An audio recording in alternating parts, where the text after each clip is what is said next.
นี่ว่าวยังบ่ทันขาดคำท่านผู้ชมแป๊บเดียวเห็นเพิ่นลงมาตำข้าวซอยเลยอันนี้น่าจะอยู่ประมาณ5 ปีท่านผู้ชมน้องน้อยเพิ่นนี่ก็ถือฝึกสอนแล้ว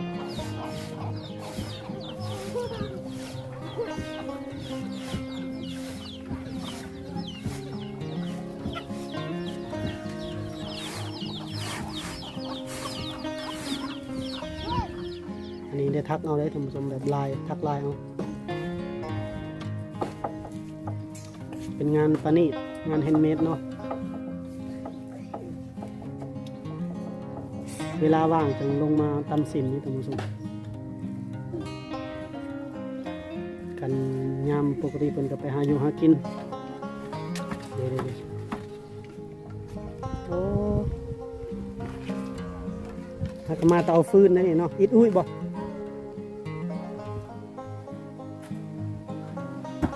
ป้าตกสิ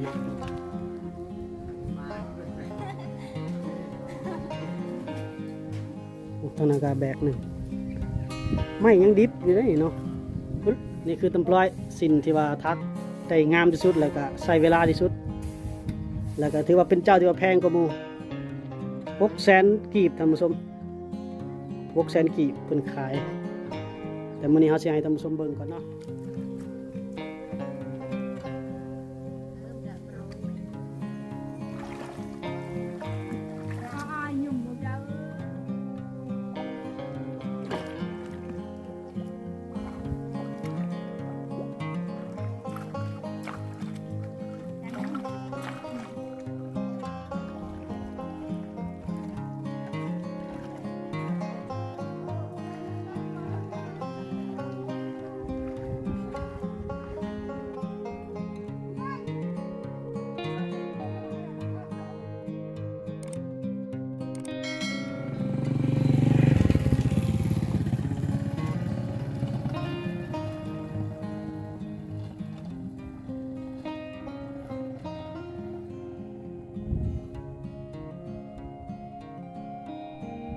สบาย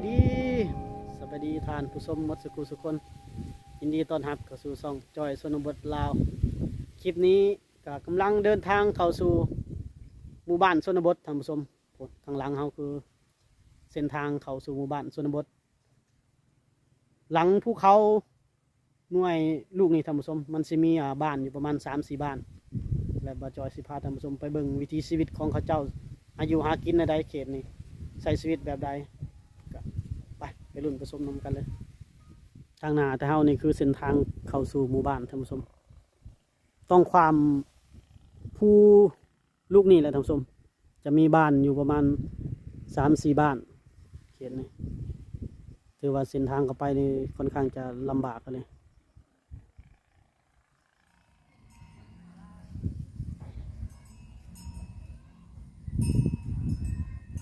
ท่านผู้ชมตอนนี้ก็เดินทางมาฮอดบ้านชนบทบ้านหนึ่งเลยท่านผู้ชมบ้านนี้ชื่อว่าบ้านปลายเมืองเซโปนแขวงสวรรณเขตบ้านปลายนี่ปีกายนี่บ่จอยเคยมาครั้งหนึ่งเลยท่านผู้ชมมาแล้วมันมีความประทับใจในหมู่บ้านนี่ท่านผู้ชมเนื่องจากเป็นบ้านใหญ่บ้านกว้างแล้วก็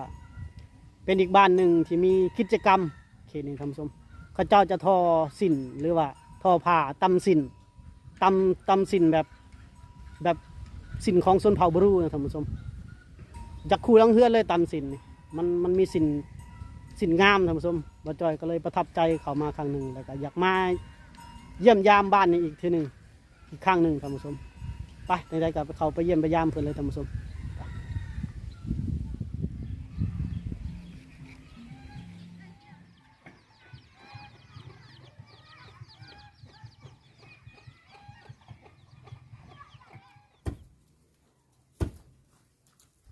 มาฮอดเรือนหลังนี้ครับเห็นเอื้อยเป็นกำลังตำเขาท่านผู้ชมบ้านปลายเมืองเซโปนแขวงสวรรณเขตบ้านปลายนี่ก็เป็นอีกบ้านหนึ่งที่ยังบ่มีไฟฟ้าชาวบ้านเพิ่นก็ตำเขาโดยโคกมือเนาะบ้านปลายเป็นบ้านใหญ่เลยท่านผู้ชม มีประมาณ60 กว่าหลังคาเรือน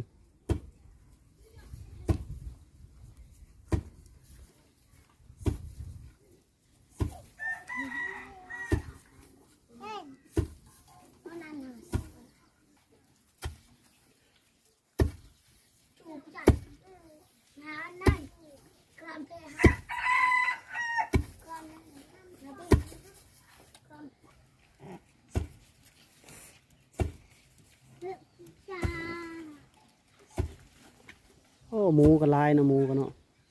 หมูนี่มาทากินข้าวกินห้ำนี่แหล้ว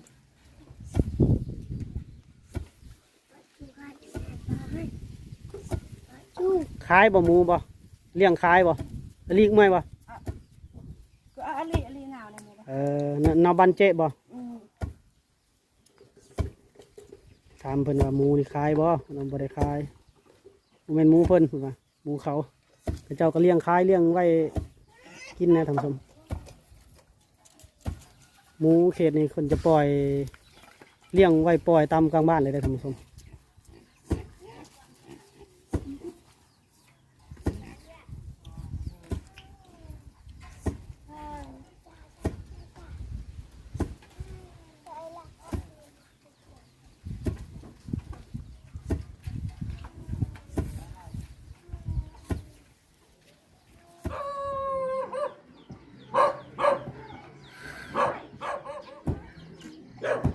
เนี่ยพี่ลีวันรับก็กำลังตำเข่าท่านผู้ชม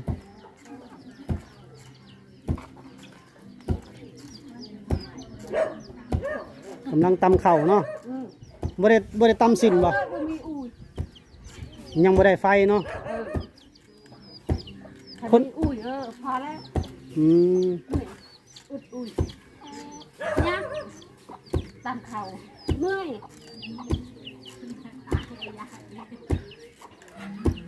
ดี2 คกเลยได้ท่านผู้ชมอยู่นี่เป็นผู้หนึ่งกำลังสิโอมเต้บ่ปนายวินัยตังโอมเต้บ่อมเต้จะเงียเต้อมเหมือนเลี้ยวในบรู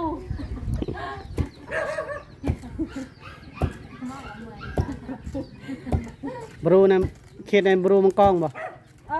บรูมังกรแม่นบรูมังกรบรูมังกรอันนี้เขตนี้ขึ้นมาฟังนี่จะเป็น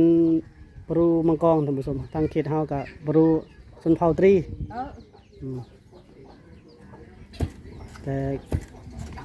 ภาษาก็อยากคล้ายๆกันนิดนึงอยู่ดอกตำนี่มากินมื้อแรงเลยบ่กินมื้อเนาะตำมื้อนี้กินมื้ออื่นตำมื้ออื่นกินมื้อคือมื้อคือตำอีกตำมื้ออื่นกินมื้อตำมื้อนี่กินมื้ออื่น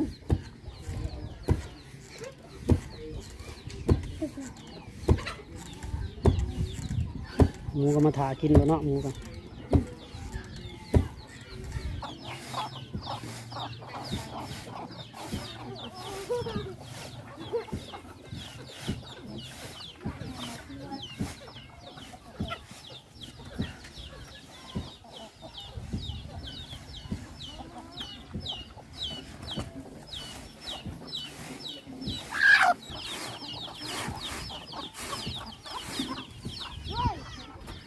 ในกองตารางคนก็มีเครื่องตำสินเลยท่านผู้ชมมี3บอนมี3เครื่องตำสินโอ้ตัวนี้งามเลยตีนี่งามเลยท่านผู้ชมสีนี่แต่ว่าคนพักเนาะใส่ว่าเวลาว่างจะมาเห็ดทั้งหน้าเขาก็แม่นเครื่องหนึ่งแล้วก็ทางข้างนี่ก็มีท่านผู้ชมคือบ่ตำสินพักผ่อนบ่แล้วแกนุ่มเมื่อยละขายบ่สินขายไปลุงเองบ่บ่ได้เฮ็ดขายบ่ยันว่าเฮ็ดขายน่ะไอ้เชนมาที่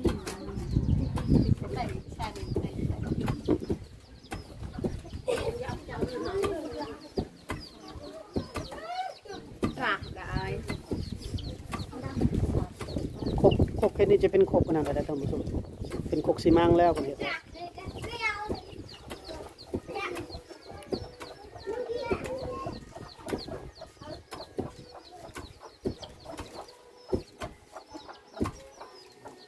เจ้าคือบ่ตำจ้ะตัวนี้คือบ่ตำเหรอ เลยมัน เฮือนเล่าบ่เนี่ยตัวนี้เฮือนเล่าบ่ดงเฮือนเล่าบ่เขาถามว่าดงอันบ่ บ่ได้ที่ถึง เออ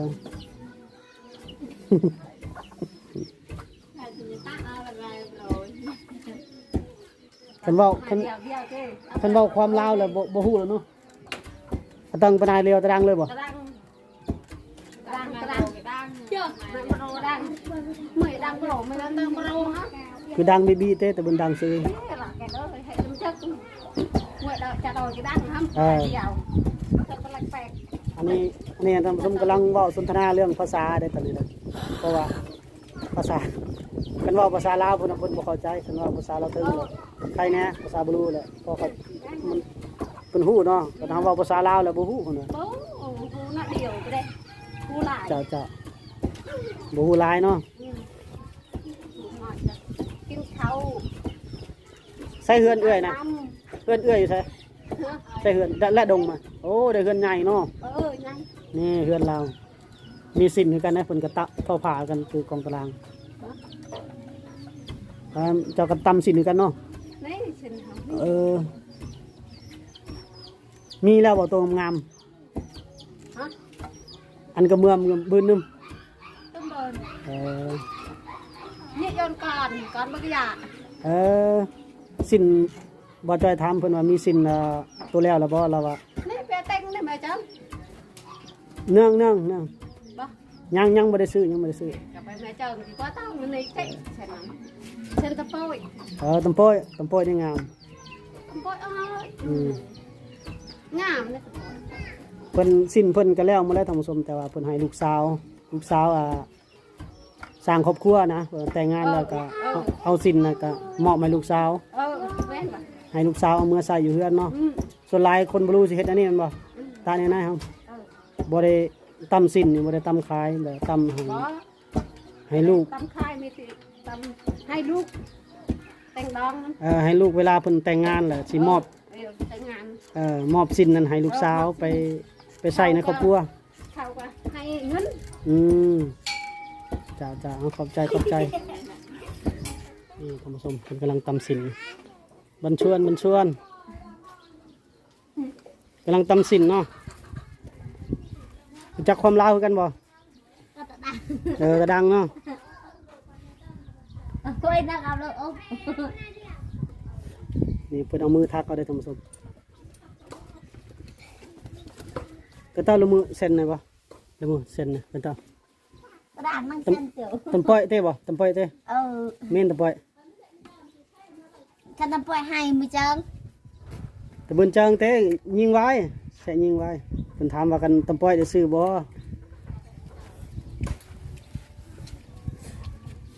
ป้าดเอามือทักเอาได้ผู้ FC ผู้เบิ่งกะผู้ชมเฮาเต็มเลย เพราะว่าเขาเข้ามาบัดนี้เป็นเรื่องที่แปลกหูแปลกตาเลยท่านผู้ชมนี่เพิ่นกำลังทักอยู่อันนี้ได้ทักเอาได้ท่านผู้ชมแบบลายทักลายเอาเป็นงานประณีตงานแฮนด์เมดเนาะเวลาว่างจังลงมาตำสินนี่ท่านผู้ชมกันยามปกติเพิ่นก็ไปหาอยู่หากินเดี๋ยว con có lá pa nông không có kia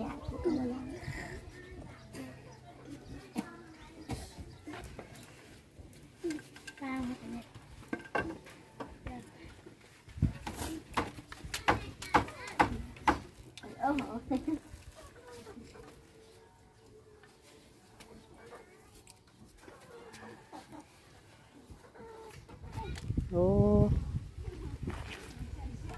หากมาต่อฟืนนั่นนี่เนาะอิดอุ้ยบ่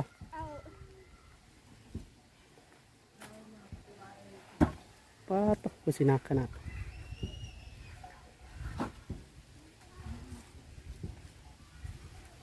พิ่นมาแต่เห็นบ่ท่านผู้ชมเฮาบ่เห็นเพิ่นตำสินเพิ่นมาแต่เอาฟืนนี่ละ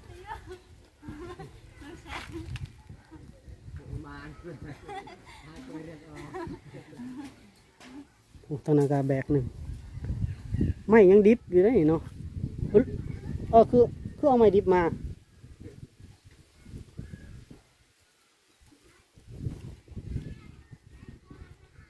โอ้เพิ่นเอาไม้ดิบเลยเด้อท่านผู้ชมมาเฮ็ดฟืนคือบ่เอาไม้ตาย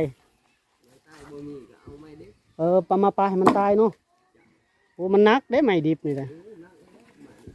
ท่านผู้ชมเพิ่นไปคือไปตัดไม้ดิบมาเฮ็ดฟืนที่กองอยู่แม่นหมดล่ะ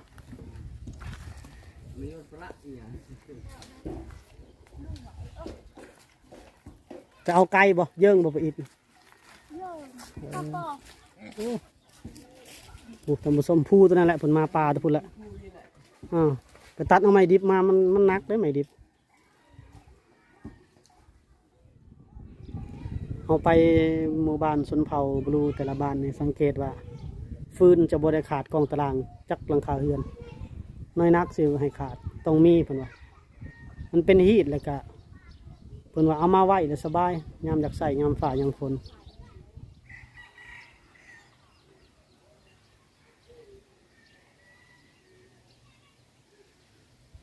ท่านผู้ชมขอเบิ่งสินเพิ่นตำแล้วเฮามาปีกายนี่เฮาซื้อน้ำเพิ่นตัวหนึ่งปีกายนี่ซื้อน้ำเพิ่นพื้นหนึ่งมาปีนี้แล้วมาขอเบิ่งเพิ่นเฮ็ดแล้วหรือบ่เพิ่นว่ามีตัวแล้วล่ะในปีกายนี่เฮามานี่เฮาเคยนี่ท่านผู้ชมตำปล่อยบ่น่ะแม่นตำปล่อยเต้ตำปล่อยบ่ตำปล่อยน่าจะทายมันไงครับตัวนี้คล้ายตาเจ๊บ่มาแล้วมาเจ๊น่ะ600,000ล่ะ คือแพงขึ้นแล้วเนาะเดี๋ยวถ่ายให้ FC เพิ่นเบิ่งก่อนเด้อนั่นแม่ตะเฮ็ดกว้างๆนี่มายงมันยิงนี่ท่านผู้ชมนี่คือตำปล่อยสินที่ว่าทักได้งามที่สุดแล้วก็ใช้เวลาที่สุดแล้วก็ถือว่าเป็นเจ้าที่ว่าแพงกว่าหมู่600,000 กีบท่านผู้ชม600,000 กีบเพิ่นขาย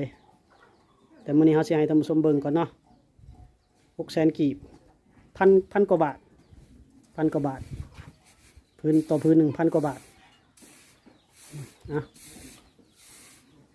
งามแล้วนะนุ่มเลยผ่านุ่มเป็นผ่าที่นุ่มนะลายมันใส่มือทับเอาแล้วก็ป้าเนี่ยทายมันไงกันให้กันได้ปะโยเจแต่ปีกายนี่พูดได้ตัวนี้พื้นนี่ยังไม่ทันได้ขายเก็บไว้อันนี้ก็แม่นปะเป็นปล่อยเต้นะเป็นปล่อยเต้หนูตะไม้เองทายตัวนั้นยังบ่แล้วตัวนี้แล้วตัวนี้ถือว่าผู้ใดอยากได้ก็ติดต่อเข้ามาเด้อท่านผู้ชมเด้อเพื่อมีโอกาสมาข้างหน้าซื้อมาฝาก600,000 กีบ1,000 กว่าบาทขอบใจขอบใจ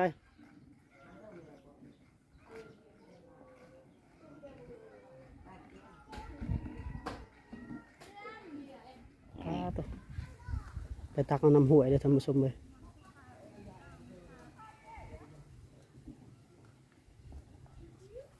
มาหอดเลยท่านผู้ชมบอลเพิ่นมาตักน้ำ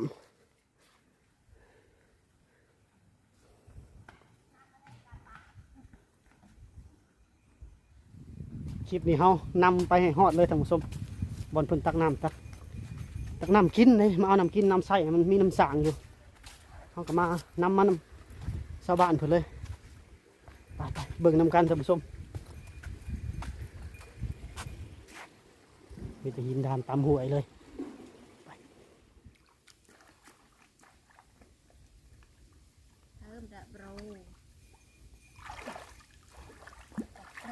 ยุ่มหมดเลยน้ำยุ่มเนี่ยคือน่ะเลี้ยวนะป้าหายเดี๋ยวจะเด็กอ่ะแม่นี่ไปแช่อีให้ป้าหายแล้วให้ก่อเช็ดเป็นตาตองเดี๋ยวใครนะปลารัก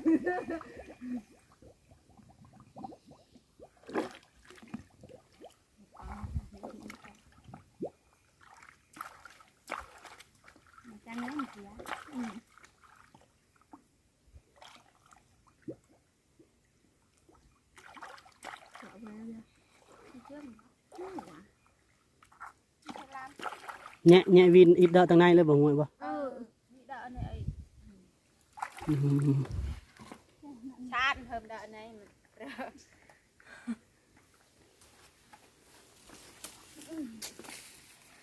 đợi đi đợi này ta หมดบ้านนี่เขาเจ้ามาเอาน้ำอยู่นี่กินเลยท่านผู้ชมคือน้ำห้วย ตอนแรกคิดว่าน้ำบ่อแบบขุดเอาแต่บ่แม่นท่านผู้ชมเขาเจ้าคือว่าตักน้ำห้วยนี่กินเลยหมดบ้านอันนี้เพิ่นหาบเมื่อคือว่าหมดบ้านเลยมาเอาอยู่นี่ไปเอากันเมื่อน้ำเพิ่นแล้วบัดนี้โอ้ไกลเติบไปท่านผู้ชมเอ้ยย่างมันนี่ก็ประมาณ100เมตรจากบ้านออกมาประมาณ100หรือ200 เมตรออกมาฮอดน้ำห้วยนี่คือวิถีชีวิตของคนชนเผ่ามังกรท่านผู้ชมบรูมังกรอีกมุมหนึ่งที่เรานำเสนอให้ท่านผู้ชมได้รับรู้ได้รับเห็นนำกันเนาะไปเมื่อนำเพิ่นไป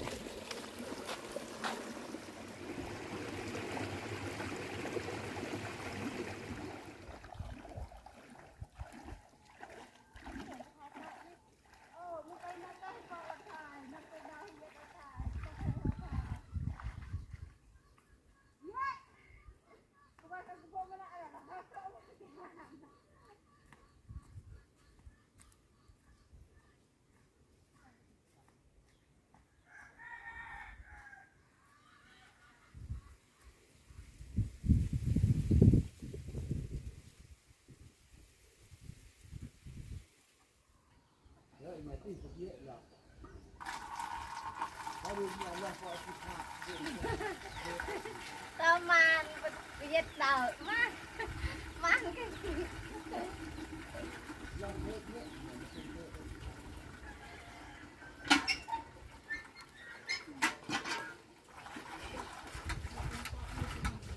น้ำสางตัวนี้ถือว่าเอาเมื่อใส่ในครอบครัวตัวนี้โตคนไปตักนั่นถือว่าน้ำกินตัวนี้ man gì nhẹ ấy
เอาละเลาะอีกมุมหนึ่งของบ้านจะเห็นเพิ่นกำลังทำเขาอยู่ทำส้มบ้านตะไลนี่ถือว่าเป็นบ้านใหญ่บ้านกว้าง60 ปลายกว่าหลังคาเรือนเนาะ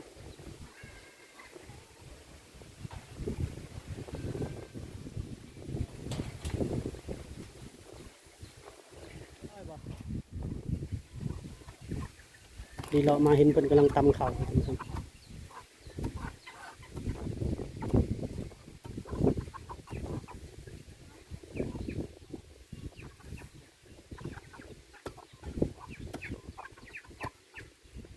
หมูก็เต็มเลยเนาะหมูกันเนาะ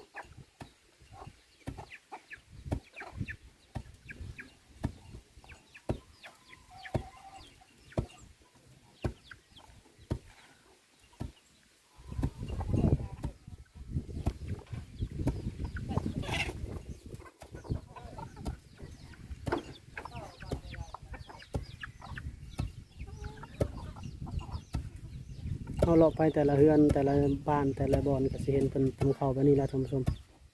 เนื่องจากยังบ่มีไฟฟ้าเนาะไฟฟ้ายังบ่ทันได้เข้าถึง ก็เป็นอีกหนึ่งวิถีชีวิตของคนชนเผ่า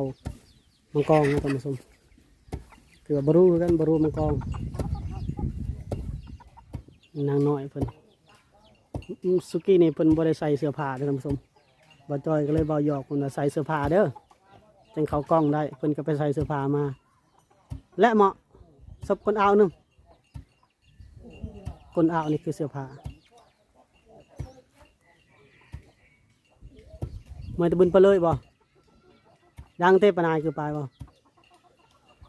กล็อกดอยต้องเอ่ยกี่ต้องเอ่ยกี่แซมบ่นี่เอื้อยเพิ่นกำลังตำข้าวเดี๋ยวง่ายอีกจักหน่อยกับเขาก็ได้สอนตำข้าวให้เป็นหมดทุกคนแล้วทำสมนี่ว่าวยังบ่ทันขาดคำท่านผู้ชมแป๊บเดียวเห็นเพิ่นลงมาตำข้าวซอยเลยอันนี้น่าจะอยู่ประมาณ5 ปีท่านผู้ชมน้องน้อยเพิ่นนี่ก็ถือฝึกสอนแล้วถือว่าผู้หญิงชนเผ่าบรูนี่ต้องตำข้าวให้เป็นทุกคนเขาเจ้าจะถือกันสอนตั้งแต่ยังน้อย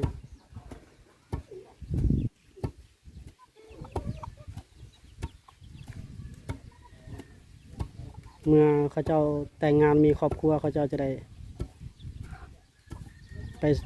สร้างครอบครัวตัวเองไปตำเขาวตำน้ำสู่สามีของเขาเจ้าเอง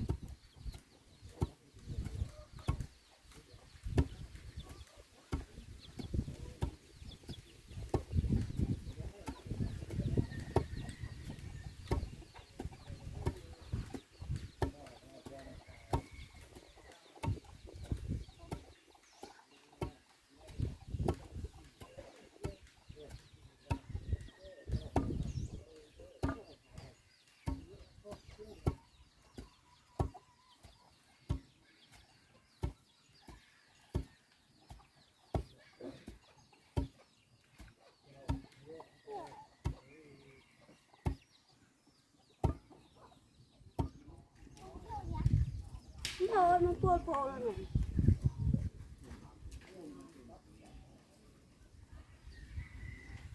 กำลังเตรียมกำลังพากันไปเอาพื้นท่านผู้ชมดูนมารับบ่ดูนมารับจุนายบ่ดูนมาหุยเออผมกำลังพากันไปเอาฟืนปิดอุ้ย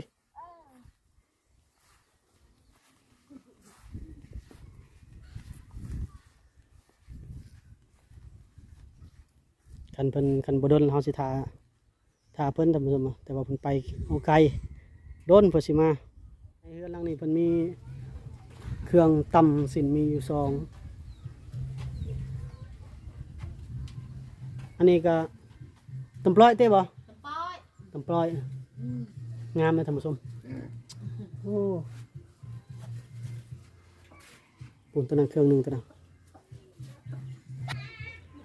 3 เครื่องเลยท่านผู้ชมอีกมองนี้อีกอันหนึ่งมองตำสินเครื่องตำสินนี่ตัวนี้อีกแบบเส้นมุกนี่สินมุกนี่สินมุกนี่บ่แพงเนาะบ่แพงราคาสินมุกนี่บ่แพงแต่งามเลยท่านผู้ชมเลยตัวนี้ราคากับมันงามแบบนี้แพงนั่นค่ะได้100,000นะ100,000บ่200 200 บาทงามได้แบบเส้นมุกมันเนี่ยงามเขาเฮ็ดโอ้ตัวแล้วก็มีแล้วบ่แล้วก็เมื่อมบื้อนึงยังบ่แล้วเด้อยังบ่ทันสุดจะได้งวดหน้าเนาะงวดหน้าค่อยขึ้นมาอีกอันนี้สิ้นยังอันนี้ฉันเลี้ยวตำปอยเลี้ยวพี่ตำปอยเลี้ยวบ่ตำปอยเลี้ยวคือตำปอยลาวนะอันนี้เฮ็ดเองบ่แบบนี้โอ้นี่เพิ่นประดิษฐ์ออกมาเองได้แบบนี้ท่านผู้ชมผลิตเบิ่มเฮ็ดเองโอ้งามคือกันนี่ก็ตำปอยเลี้ยวนี่แพงคือกันบ่แพงแม่300,000นะ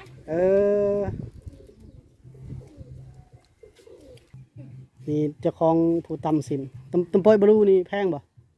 ตำปอยปอยบรูนี่ระดับ400,000 500,000เนี่ยนี่คันงามแบบนี้ได้คันบ่งามเนี่ย400,000คันงามเนี่ย5-6 พุ่นเนาะมันเฮ็ดยากนะยากโอ้ย เป็นเดือนเหมือนจังแล้วเนาะ กว่าเนาะ ฮอดปีหนึงเฮาก็ไล่เฮ็ดเวียกไปเอาพื้นให้ได้ครับเห็นลูกไผ่เขาไปเอาพื้น แปลว่า ตำข้าวตักน้ำ เพื่อเฮ็ดเวียกเฮ็ดงานแล้วจะมาตำศีลเนาะ แล้วหูดข้าวแล้วนี่แล้วหูดข้าวตำชิ้นโอเคเขาไม่ได้ตำเลยไปเอาพื้นตักน้ำตำข้าวอีก แล้วเราจะมาตำศีลอีกเนาะถือเป็นตำป้อยนี่เป็นปีพุ่นเนาะ เป็นปี ใส่เวลาเลยเนาะ ใช้เวลาแล้ว คันเฮาบ่ได้เฮ็ดหยังเลยเฮ็ดแต่ศีลนี่ไว้เนาะ ไว้กันเฮ็ดติเช่นไม่ได้เฮ็ดหยัง สามเครื่อง3อันนี่ของเจ้าแน่ของลูกไผ่แน่ เช่นมุกเกะของเฮาเช่นจอกในของลูกไผ่นี่ของลูกสาวนี่นี่ฮักขลัมมื้อนี้คุณตายอยู่บ้านแลนเลยฮักขลัมให้บ่ได้ตำ โอ้ในนั้นอีกคันมีคนตายแล้วบ่ได้เฮ็ดบ่ เฮาพี่น้องคันมีพี่น้องเสียชีวิตแล้วบ่เฮ็ดศีลนี่ บ่เฮ็ดได้ฮักขลัมโลดคลำพักเนาะโอ้ในนั้น มื้ออื่นตำได้มื้ออื่นโอ้เป็นฮีตนั่นอีกเนาะเฮ็ดเฮาแบบนี้แหละจ้าขอบใจมาเถอะหน้าเด้อมาเถอะหน้าสิมาซื้อนำขอบใจเด้อลูกสิพาหมู่มาแต่พุ่นอีกแขกตะมอยดึงตะมอย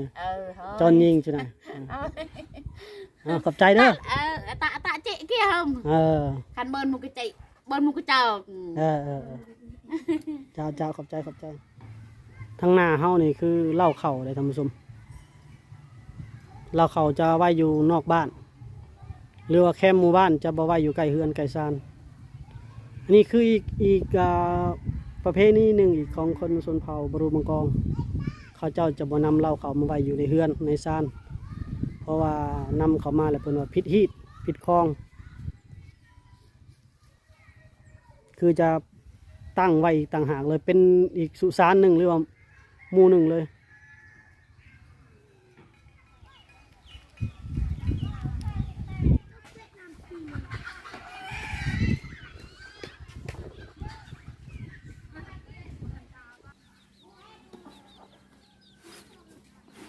ถือว่ามาในกับตำเขาท่านผู้ชมถือว่ามดบ้านเลยตำเขาเนาะตำคู่คนเลยตอนบ่ายคนตำเขาตอนบ่าย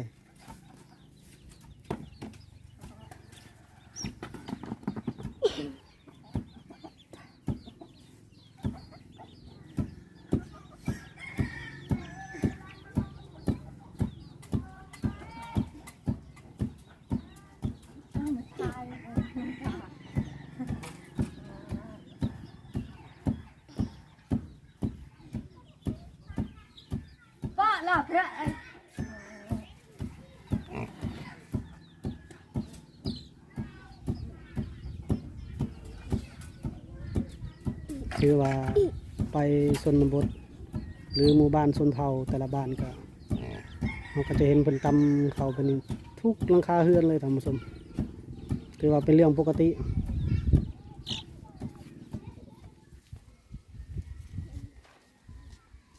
จูแต่ละเหมาะมาแต่ไสฮะและ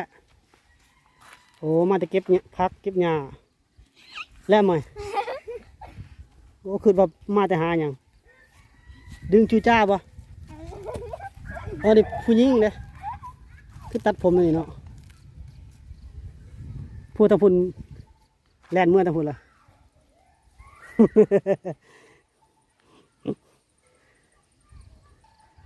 มาแต่เก็บผักเก็บหญ้าเก็บผักกูมันเก็บหญ้าเก็บผักมือกินในครอบครัวท่านผู้ชมสำหรับคลิปนี้ก็เดินทางมาฮอดท้ายคลิปแล้วท่านผู้ชมสำหรับการเลาะชมบ้านปลายเมืองเซโปนแขวงสวรรณเขตถือว่าเป็นอีกบ้านหนึ่งที่ใหญ่กว้างสะอาดหมู่บ้านนี้ท่านผู้ชมเขาเจ้าก็มีวิถีชีวิตของเขาเจ้าคือดังที่เห็นในคลิปเนาะมีการตำสินตักน้ำห้วยแล้วก็มีน้ำสร้างบ่อบาดาลคือกันบ้านนี้ก็อีกบ้านหนึ่งที่บ่มีไฟฟ้าท่านผู้ชมชาวบ้านเพิ่นก็ถือว่ายังใช้ชีวิตแบบดั้งเดิมแบบโบราณคือสมัยแต่ก่อนเนาะท่านผู้ชมสำหรับคลิปนี้ก็บ่จอยก็สิขอจบคลิปไว้สำนี้ ขอขอบใจสำหรับการติดตามรับชมขอขอบใจสำหรับการกดไลค์กดแชร์พบกันใหม่ในคลิปต่อไปท่านผู้ชมสิเดินทางไปหมู่บ้านใดต่อก็ติดตามและกดซับกระดิ่งไว้สำหรับคลิปนี้สบายดี